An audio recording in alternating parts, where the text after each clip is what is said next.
I was doing my usual routine, feeding the mares, making rounds along the tree line, and sipping on black coffee from my old thermos. The fog hadn't even lifted yet when I noticed two figures in camo gear skulking through the thickets by the creek bed. They had rifles, body armor, and the overconfident swagger of men who believed they were part of something righteous. Little did they know, they'd just trespassed into a storm much bigger than a property line disagreement. My name's Colton Raines, and I own Blue Rock Hollow, a 150-acre ranch that's been in my family since Ulysses Grant was president. After 30 years working wildfire logistics for the state, I came back to reclaim the land my great-granddad carved from the hills. My plan was simple: raise horses, fish when I pleased, and keep the pastures green. That dream lasted until Evelyn Harper moved in. She was the president of the Briarwood Bluffs Homeowners Committee, the kind of woman who had a laminated map of every yard in the neighborhood, complete with a color-coded chart of code violations. Blonde bob, always in sharply creased slacks, and with a clipboard that might as well have been a badge. Her subdivision, full of tightly packed beige homes, had crept right up to the edge of my ranch over the last decade. Then 6 months ago, she knocked on my door and delivered the bad news: my ranch, according to her, now fell under the Briarwood Extended Zone. I chuckled, told her my ranch had more legal standing than her whole committee. Evelyn didn't appreciate the humor.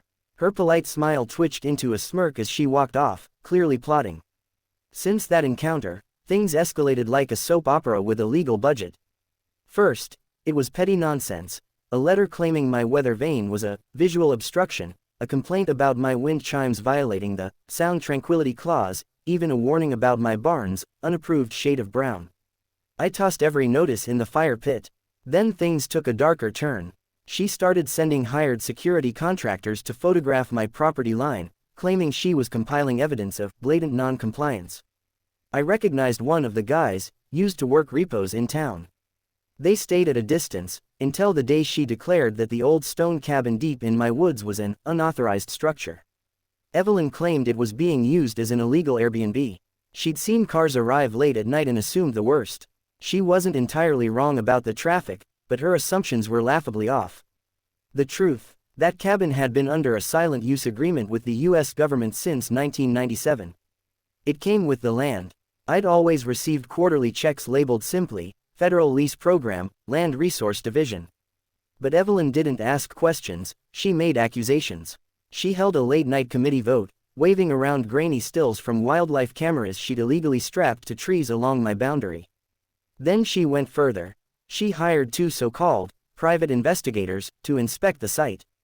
And that's how I found myself watching two grown men, one wiry, the other built like a linebacker, bumbling through my pasture in full combat cosplay. Their names, I later learned, were Brad and Tank. Not kidding. Brad had more beard than sense, and Tank moved like he'd never worn boots in mud before. They were loud enough to spook the horses and dense enough to think nobody noticed. I stayed on my porch, coffee in hand, just observing. When they reached the stone cabin, they started snapping pics and circling it like raccoons on a trash bin. Tank pulled out a crowbar and went to pry the door open, right as it swung inward. Out stepped a woman in a dark blazer and sunglasses. She held up a badge. Behind her came more agents, one after another, nearly 3 dozen, all with matching windbreakers. Bold white letters: DEA. Brad dropped his rifle so fast it bounced. Tank's knees buckled. From my porch, I heard panicked babbling about neighborhood security checks and committee authorization. The lead agent, a no-nonsense woman with silver-streaked hair tied into a bun, radioed backup. Minutes later, 3 black Suburbans tore down my gravel drive. And then came Evelyn. Her signature white Audi glided to a stop. She stepped out in full authority mode, clipboard clutched like a holy relic, strutting toward the cabin like she ran the whole show. She got maybe 20 feet before agents intercepted her. I couldn't hear the exchange, but I saw her face go through an emotional slideshow, smug, confused, then ashen. More vehicles arrived: local deputies, county officials, even a news van that must have caught the scanner call. The lead agent introduced herself as Special Agent Ruiz and apologized for the chaos. She told me, quite calmly, that my grandfather had entered a long-term federal lease agreement allowing the cabin to be used as a covert monitoring station. Due to its location near 3 intersecting highways, it was key in mapping drug smuggling routes across state lines. She then asked me why 2 armed civilians had attempted forced entry. I handed over the stack of WA complaints. Ruiz flipped through them silently. Her eyes narrowed at the trail cam photos and handwritten notes about late-night comings and goings. When I mentioned Evelyn had hired the intruders, Ruiz excused herself and started making calls. The next hour was better than television. Brad and Tank were cuffed and hauled off. Charges included trespassing on federal property, attempting to interfere with a government operation, and possession of unregistered surveillance equipment. Evelyn looked ready to faint. When Agent Ruiz approached her, I saw papers exchange hands, court orders, evidence logs, maybe even arrest warrants. Evelyn argued, pointed at her WA badge, waved her clipboard like it could deflect felony charges. Didn't work. Turns out, Evelyn's neighborhood mission broke multiple federal laws. Organizing armed intrusion, unauthorized surveillance of a federal site, and conspiracy to compromise a law enforcement investigation. The trail cams had accidentally captured undercover agents entering and exiting, putting months of intelligence work at risk. They arrested her right there. As she was handcuffed, she shrieked about protecting property values and safeguarding community standards. She tried to demand Agent Ruiz's supervisor and threatened a lawsuit.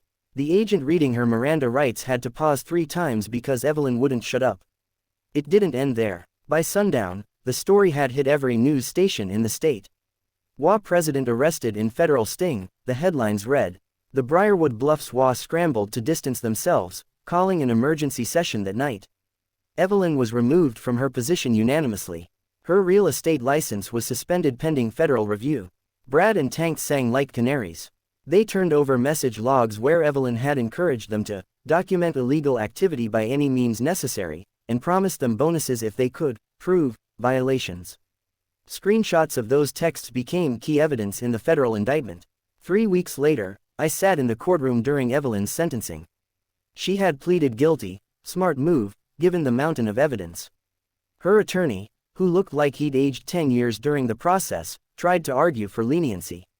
Judge Klein, a stone-faced woman with no tolerance for theatrics, wasn't having it. She laid out the damage Evelyn had done, compromised and ongoing investigation, exposed federal assets, and cost taxpayers 6 figures in operational setbacks. Evelyn stood there, pale and subdued in a gray skirt suit.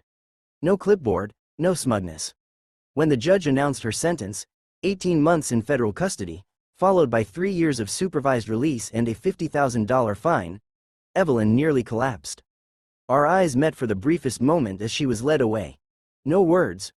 Just a look that said she finally understood how far out of her depth she'd been.